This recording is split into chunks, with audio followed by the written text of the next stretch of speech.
गोपियों ने 16,100 कन्याओं ने एक मुहूर्त में, एक समय में प्रभु के साथ विवाह को संपन्न किया। एक बार कहो राधे राधे। उसके बाद प्रभु ने एक और असुर पर कृपा करी है जिसका नाम था पौंड्रक। क्या नाम है? पौंड्रक। क्या नाम है? पौंड्रक। एक ऐसा राजा है, ऐसा असुर है, बल तो बहुत है, लेकिन अपने आप को भगवान मान करके बैठा है, अपने आप को कृष्ण मान करके बैठा है। इसके मन में एक ही भाव है कि मैं कृष्ण हूं, और जो द्वारिका में रहते हैं वो कृष्ण नकली है, मैं ही असली हूं। ऐसा अभिमान श्री पौंड्रक के अंदर आ गया। पौंड्रक ने एक पत्र लिखा कृष्ण को, कृष्ण को एक पत्र भेजा और कहा, कृष्ण अगर आप सच में असली कृष्ण हैं तो आप आकर के हमसे युद्ध करें। क्यों? मेरे अनुमान में आप नकली कृष्ण हो। देखो, आज नकली कृष्ण असली कृष्ण को नकली बता रहा है। तो जो श्री पौंड्रक है उन्होंने कृष्ण को पत्र लिखा, हे कृष्ण आप नकली हो, आप सही में कृष्ण भगवान नहीं हो, मैं ही कृष्ण हूं, मैं ही भगवान हूं, तुम नकली भगवान हो, नकली कृष्ण हो। हे कृष्ण आप अगर मेरे शरण में आ जाओगे, अपना गरुड़, अपना द्वारिका महल हमारे हवाले कर दोगे तो मैं आपके प्राणों को बख्श दूंगा, छोड़ दूंगा। हे कृष्ण अगर अपने प्राणों की रक्षा चाहते हो तो मेरे चरण में आकर के अपना सब ऐश्वर्य अर्पण कर दो, मैं पौंड्रक तुम्हारा कल्याण कर दूंगा। कृष्ण को ऐसा पत्र लिखा। जब कृष्ण के पास ये पत्र पहुंचा तो कृष्ण ने कहा, भैया ऐसो कौन से भगवान आए गए महाराज जो अपने आप को कृष्ण बताए हुए, जो अपने आप को कृष्ण मान करके बैठा है। भगवान चाह करके भी दूसरा भगवान नहीं बना सकते, ईश्वर चाह करके भी दूसरा ईश्वर नहीं बना सकते। ईश्वर एक है, नाम अलग अलग है, स्वरूप अलग अलग है, लेकिन ईश्वर एक है। हर देश में तू, हर भेष में तू, तेरे नाम अनेक तू एक ही है। वह ईश्वर अलग अलग प्रांतों में, अलग अलग रूपों में, नामों से विख्यात है, लेकिन वह ईश्वर एक ही है। जैसे एक पिता किसी के जीजाजी कहलाते हैं, किसी के फूफा जी कहलाते हैं, किसी के मामा जी कहलाते हैं, किसी के चाचा जी कहलाते हैं। एक पिता के रिश्ते अलग अलग लोगों से, अलग अलग संबंध से जुड़े हुए हैं। उसी प्रकार उसी ईश्वर को कोई राम कहकर पुकारता है, कोई कृष्ण कहकर पुकारता है, कोई हनुमान कहकर पुकारता है, कोई अनेकानेक नामों से भगवान को पुकारता है। आखिर वह ईश्वर एक ही है, वह परमात्मा एक है, उसका नाम, रूप, स्वरूप अलग है। तो श्री पौंड्रक ने कृष्ण को पत्र लिखा और कहा, कृष्ण अगर आप अपना कल्याण चाहते हो तो मेरे शरण में आ जाओ।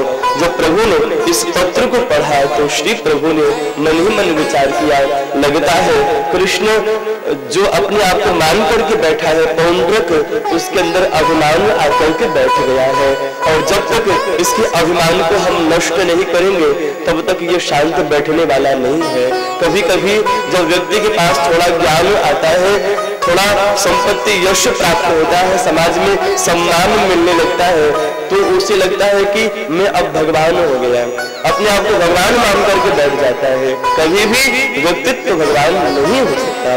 भगवत स्वरूप हो सकता है लेकिन भगवान नहीं हो सकता। भगवान तो एक ही है महाराज। कोई अगर अपने आप को भगवान माने तो ये गलत है। ईश्वर एक है, परमात्मा एक है। तो श्री प्रभु ने विचार किया कि इस पौंड्रक के अंदर अभिमान आकर के विराजमान हो चुका है। इसके अभिमान को, इसके अहंकार को दूर करना अत्यंत आवश्यक है। मेरे बीच में एक शब्द कहा था, आपको याद होगा, अंधेरे में अपनी छाया भी साथ नहीं देती, बुढ़ापे में अपनी काया भी साथ नहीं देती, सारा जीवन जिसके लिए दांव पर लगा दिया, अंत में वो माया भी काम नहीं देते, अंत में वो माया भी काम नहीं देते। अंत में अगर कोई साथ नहीं खाएगा तो श्री प्रभु की भक्ति, श्री प्रभु का नाम। तो आज श्री प्रभु ने उसके अभिमान को नष्ट करना चाहा है। देखिए, अभिमान तो हर प्राणी के अंदर है, वो चाहे संसार में चाहे जो हो ना, बिना जो संसार में जन्म लेकर के आया है, कहीं न कहीं इन चीजों में वो ग्रसित हो चुका है। माया मोह के बंधन में तो सब पड़े हैं। माया संसार में जितने भी प्राणी हैं सब माया मोह के बंधन में बंधे हैं। एक बार क्या हुआ, आज मैंने एक कविता लिखी, बड़ी प्यारी कविता है। इस शरीर के माध्यम से ही आज मैंने इस कविता को शरीर के माध्यम से लिखा गया है। बड़ी प्यारी कविता है। एक भक्त की शिकायत है। एक भक्त ने भगवान से शिकायत करी है कि हे प्रभु, आपने हमें धरती पर क्यों भेजा? मुझको प्रभु तुमसे बस एक ही शिकायत, मुझको प्रभु तुमसे बस एक ही शिकायत, धरती पे मुझको भेजा करने तेरी इबादत। पूरी पंक्ति सुनिएगा, इसमें एक दर्द छुपा हुआ है, एक भटका हुआ भक्त का एक दर्द छुपा है इसमें, इस पंक्ति में। मुझको प्रभु तुमसे बस एक ही शिकायत, धरती पे मुझको भेजा करने तेरी इबादत।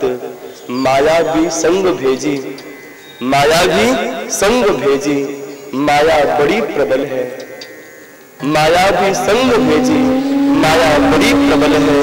तो माया को कैसे काटूं, तो माया को कैसे काटूं, बनती मेरी रुकावट। मुझको प्रभु है तुमसे बस एक ही शिकायत, तू शक्ति मुझको दे दे, सौभक्ति मुझको दे दे, तू भक्ति मुझको दे दे, सौभक्ति मुझको दे दे। मेरी आश एक भगवन, जीवन ये मुझसे ले ले, बिनु भक्ति के जीवूं तो जीना भी क्या है जीना, बिनु भक्ति के जीवूं तो जीना भी क्या है जीना। मुझको प्रभु बना ले, हाथों का तू नगीना, बिनु भक्ति के जीवूं तो जीना भी क्या है जीना। मुझको प्रभु बना ले, हाथों का तू नगीना। तेरे कंठ में सजू मैं बन करके पुष्प माला, तेरे कंठ में सजू मैं बन करके पुष्प माला। मेरे मन के तू दीपक को एक बार तो जगाना। माया में क्यों कसाया, माया नगर में लाया, रिश्ते हैं सारे नश्वर। माया में क्यों कसाया, माया में क्यों फसाया, रिश्ते हैं सारे नश्वर। फिर प्रेम फिर क्यों जगाया, क्या ये है तेरी माया, क्या ये है तेरी माया। अगर ये है तेरी माया तो क्या है मेहरबानी, तेरा भजन करूं मैं वो शुद्ध मेरी बानी। ये दास तुझको पुकारे करने तेरी इबादत, मुझको प्रभु है तुमसे बस एक ही शिकायत। प्रभु आपने माया भी संग भेज दिया, लेकिन कृष्ण भक्ति भी तो दो, क्यों तू भक्ति मुझको दे दे, सौभक्ति मुझको दे दे।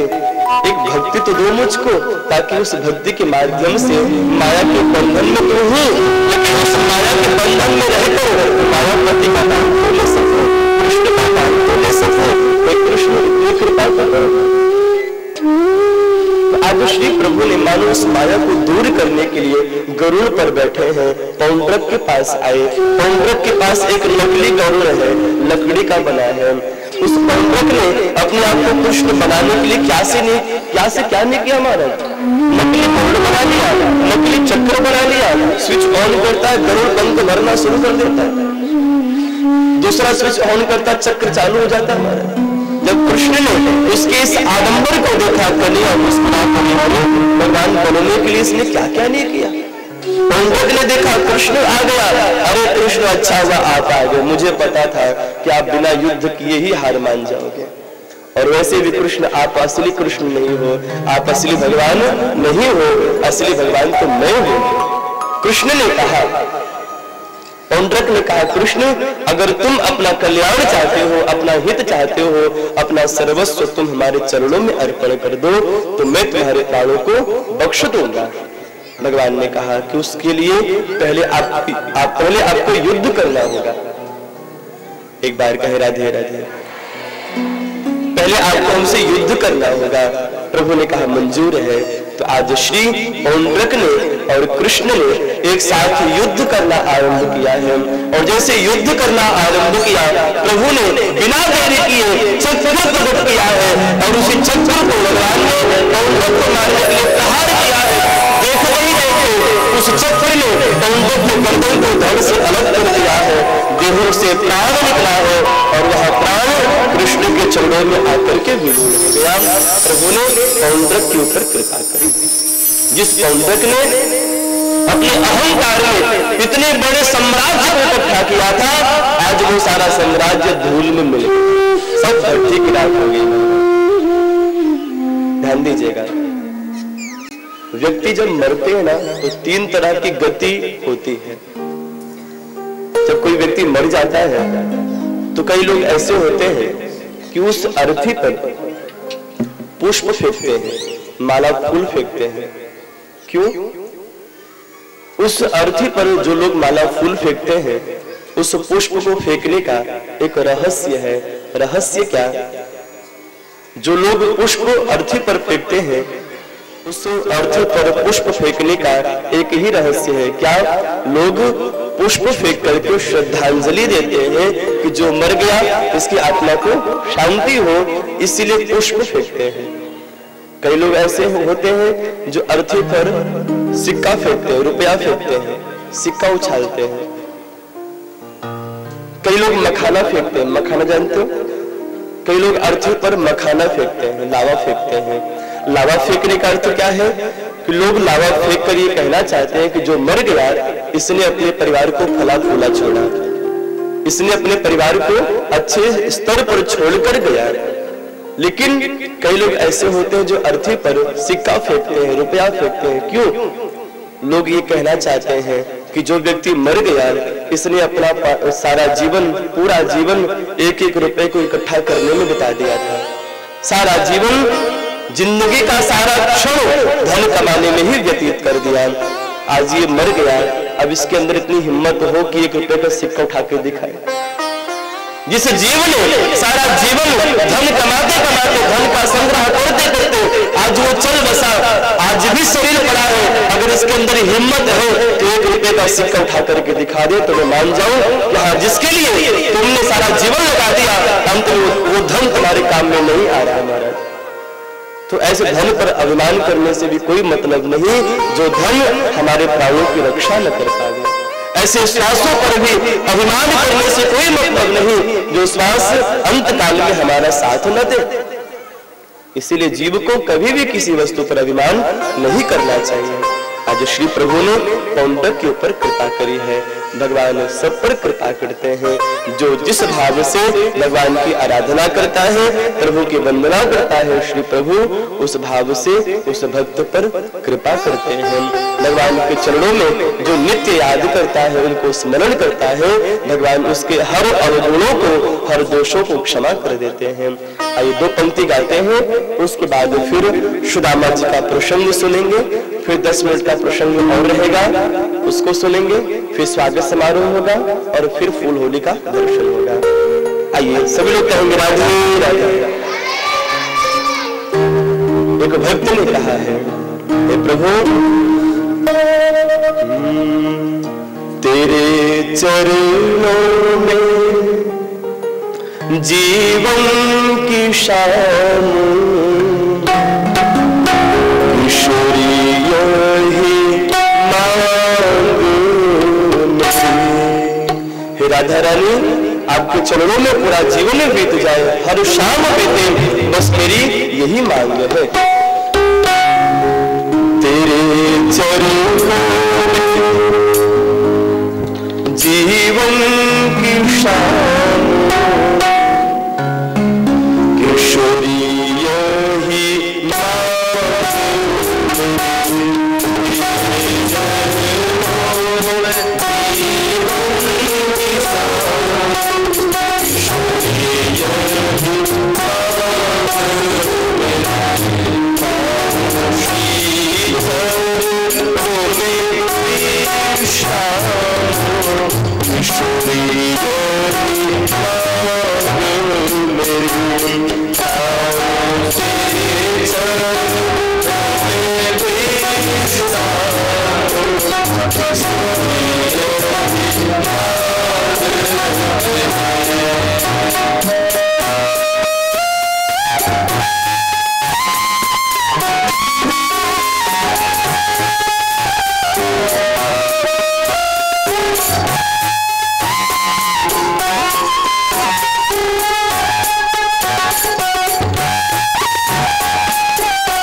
आज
श्री भक्तों ने राधा रानी के चरणों में अपने नमन को स्वीकार किया और इसी के साथ अब हम लोगों ने सुदामा जी के प्रसंग में प्रवेश किया।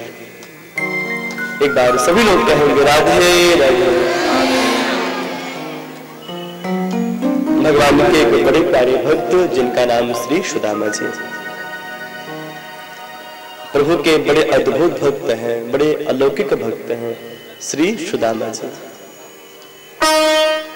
कृष्णस्यासीत् सखा कश्चित् ब्राह्मणो ब्रह्मवित्तमः विरक्त इन्द्रियार्थेषु प्रशान्तात्मा जितेन्द्रियः। कृष्ण के एक बड़े सुंदर भक्त है जिनका नाम श्री सुदामा। सुदामा जी की जो माँ है उनका नाम है ज्ञानवती। क्या नाम है? और सुदामा जी के जो पिताजी हैं उनका नाम है आत्माराम। क्या नाम है? आत्माराम। लिख लो, इसको याद रहेगा आपको। अक्सर ये बहुत कम ही आप इसको पाएंगे, इसीलिए इसको याद करने की आवश्यकता है। कभी भी कोई भी पूछ ले आपसे कि सुदामा जी के माँ बाप का नाम क्या था, तो आप उनको जवाब दे पाओ, इसीलिए इसको नोट कर लो। ज्ञानवती माँ का नाम और पिताजी का नाम आत्माराम। पूछेंगे कहाँ लिखा है? बोलना देवी भागवत में लिखा है। एक बार कहो राधे राधे। आत्माराम पिता तस्य माता ज्ञानवती तथा, ये इसका प्रमाण है। तो श्री सुदामा जी लोग कहते ना गरीब थे। बहुत भाव से कथा सुनना। आज कथा जल्दी विश्राम होगी क्योंकि आज का कथा बहुत कम बचता है, तो आज जल्दी विश्राम होगा। सुदामा जी के प्रसंग के बाद फिर 10 मिनट और बचेगा हम लोग के पास में। तो आप सब भाव से कथा सुनो, क्योंकि अब जो प्रसंग आरंभ होने वाला है, जिन्होंने 7 दिन से कथा को नहीं सुना है, अगर अब से कथा को ध्यान से सुनेंगे तो उन्हें 7 दिन का पूरा फल प्राप्त होगा। इसीलिए आप सब भाव से सुनो, एकदम शांति से, एकदम भाव से, ध्यान को शांति करके। कृष्ण के मित्र श्री सुदामा जी। कई लोग कहते ना कि सुदामा जी गरीब थे। गरीब तो मैं नहीं बोलूंगा उनको, लेकिन हाँ कृष्ण के बहुत करीब थे। कृष्ण के बहुत करीब थे। कौन? सुदामा जी। कृष्ण के बहुत समीप थे। और एक दिन क्या हुआ, इनका एक नियम था। क्या? सुदामा जी 4 घरों में भिक्षा मांगने जाते थे। कितने घरों में? 4 घरों में। कोई बोलेगा नहीं, अभी बैठे रहने दीजिए, अभी उठाएंगे, व्यवस्था बिगड़ेगी। बच्चों बोलना नहीं है, बोलना मत आप सब। श्री सुदामा जी का एक नियम था, ये 4 घरों में भिक्षा मांगने जाते थे। कितने घरों में? 4 घरों में भिक्षा मांगने जाते थे। 4 घरों से इन्हें जो भिक्षा प्राप्त होती थी उसी भिक्षा से अपना घर परिवार चलाते थे। 4 घर को छोड़कर 5वें घर में कभी जाते ही नहीं थे। एक दिन संयोग देखिए, सुदामा जी भिक्षा मांगने गए 4 घरों में, लेकिन संयोग ऐसा कि चारों घर के दरवाजे बंद पड़े थे। 4 घर में भिक्षा मांगने गए, चारों के घर बंद पड़े हुए थे। खाली हाथ वापस घर में आ गए और जैसे घर में वापस आए, सुशीला द्वार पर खड़ी थी। सुशीला ने सोचा कि स्वामी अन्न लेकर के आते होंगे, भिक्षा लेकर के आते होंगे और अभी जैसे ही आएंगे हम भोजन बनाकर खाएंगे। लेकिन जैसे श्री सुदामा जी ने घर में प्रवेश किया, माता सुशीला बड़ी प्रसन्न हुई। स्वामी आ गए, स्वामी आ गए, बच्चे भूखे पड़े हैं, अब ये भिक्षा लाए हैं, अब अन्न मिलेगा और उस भिक्षा को पकाकर फिर हम सब भोजन करेंगे। आइए स्वामी। माँ सुशीला ने जलपान कराया, जल पिलाया। स्वामी लाओ भिक्षा लाओ और जल्दी से हम भोजन बना करके आप सबको साथ में लेकर के सब लोग साथ में भोजन करेंगे। सुदामा जी का नेत्र नीचे है, वो आंख नेत्र ऊपर नहीं कर पाते। क्यों? आज भिक्षा नहीं मिला। सुदामा जी ने कहा, देवी आज हमें भिक्षा प्राप्त नहीं हुआ। हम 4 घरों में भिक्षा मांगने गए थे लेकिन भिक्षा नहीं मिला, इसीलिए आज भूखे ही रहना पड़ेगा। सुशीला ने कहा, स्वामी आप सुबह से निकलो, शाम होने वाला है, बच्चे सुबह से भूखे पड़े हैं, इनको भोजन की आवश्यकता है। आप आगे चले गए होते, आपने 4 घर में भिक्षा मांगा, 5वें घर चले गए होते। आपने देखा 4 घर में भिक्षा आपको नहीं मिला, 5वें घर चले गए होते, भिक्षा लेकर के आते। आपको पता है ना बच्चे भूखे हैं, सुबह से किसी ने कुछ खाया नहीं है, अगर आप भिक्षा नहीं लाओगे तो लोग कैसे भोजन पाएंगे। चलो हम और आप तो समझदार हैं, बड़े हैं, भूखे रह लेंगे, एक दिन में कुछ नहीं होगा, लेकिन बच्चे तो छोटे छोटे हैं, इनको क्या पता गरीबी क्या होती है, इन्हें क्या पता गरीबी क्या होती है। स्वामी जाओ भिक्षा लेकर के आओ। सुदामा जी ने कहा, देवी ऐसा कभी नहीं हो सकता। क्यों? मेरा नियम है, मेरा संकल्प है कि मैं 4 घर को छोड़कर 5वें घर में भिक्षा मांगने नहीं जाता। आज बच्चों के प्राण ही क्यों न निकल जावे, बच्चे भले क्यों न मर जावे, लेकिन मैं 5वें घर में भिक्षा मांगने नहीं जाऊंगा, ये मेरा नियम है। सुशीला की आंख में आंसू भरा है। सुशीला ने कहा, स्वामी आप ऐसे कैसे बात कर सकते? भूख लगी है, बच्चे भूखे हैं, इनको भोजन की आवश्यकता है, अगर भोजन नहीं खिलाओगे तो ये मर भी सकते हैं। सुदामा जी ने कहा, देवी मैं 5वें घर में भिक्षा मांगने नहीं जाऊंगा। क्यों?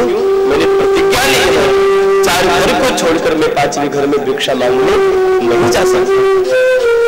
सुशीला ने कहा, स्वामी आप अपने धर्म को निभाओ, अपने वचन को निभाओ, आज मैं भिक्षा मांगकर लेकर के आऊंगी और अपने बच्चों को भोजन खिलाऊंगी। श्री सुशीला घर के ढेरी को पार करके भिक्षा मांगने जाने लगी। जैसे घर के ढेरी को पार करना चाहा, होश आया नहीं। मैं अपने पति के स्वाभिमान को नहीं गिराऊंगी, अपने पति के स्वाभिमान सम्मान की मैं रक्षा करूंगी।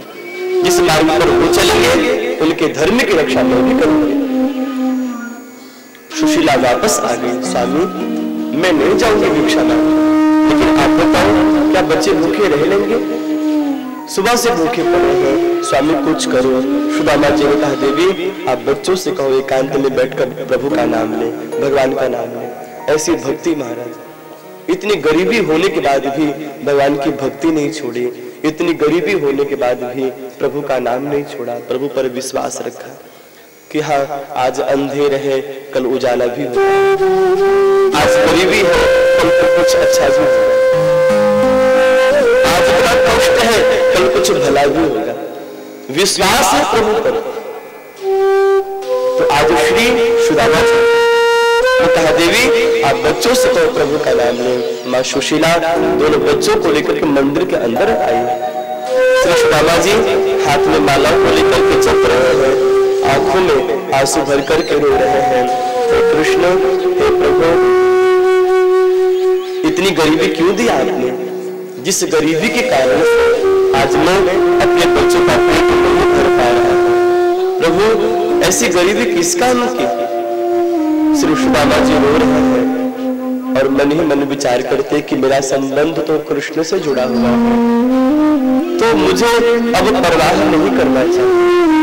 जब नाता जुड़ा ब्रजराज से तो क्या जग की परवाह करूं? जब नाता जुड़ा ब्रजराज से तो क्या जग की परवाह करूं?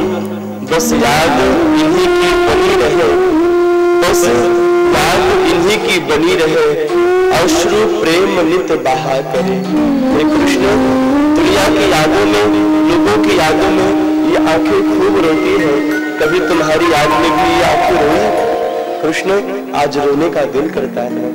तूने इतनी गरीबी दी, लेकिन हे कृष्ण, मेरी जुबान से तूने नाम नहीं लिया, मेरी जुबान से अपना नाम नहीं उधार लिया, अपना नाम वापस नहीं लिया। कृष्ण, ये सबसे बड़ी भक्ति है मेरे जीवन की। जब नाता जुड़ा ब्रजराज से तो क्या जग की परवाह करूं? बस याद इन्हीं की बनी रहे, अश्रु प्रेम नित बहा करे। जितना दूर रहो हमसे उतना दूरी हम चाहते, जितना दूर रहो तुम मुझसे उतना हम तुम्हारी चाह करें। अद्भुत प्रेम की ये पीड़ा तुम आह करो। हे कृष्ण, आज मुझे आपने इतनी गरीबी दी है, कृष्ण इस गरीबी को दूर करो। श्री सुशीला, श्री सुदामा जी आपको प्यार से भर करके रो रहे हैं और बच्चे भूखे हैं। बच्चों ने कहा माँ भूख लगी है, आप भोजन की व्यवस्था करो। जिसने गरीबी देखी है, गरीबी का दर्द क्या है वही जान सकता है। जिसने गरीबी को देखा है आंखों से, जिसने गरीबी में जीवन को जिया है, गरीबी का कष्ट क्या है, गरीबी का दर्द क्या है, वही बता सकता है। जिसने गरीबी कभी देखी ना हो, गरीबी का दर्द क्या है, कष्ट क्या है, उसे क्या पता महाराज। तो आज श्री सुदामा जी रो रहे हैं।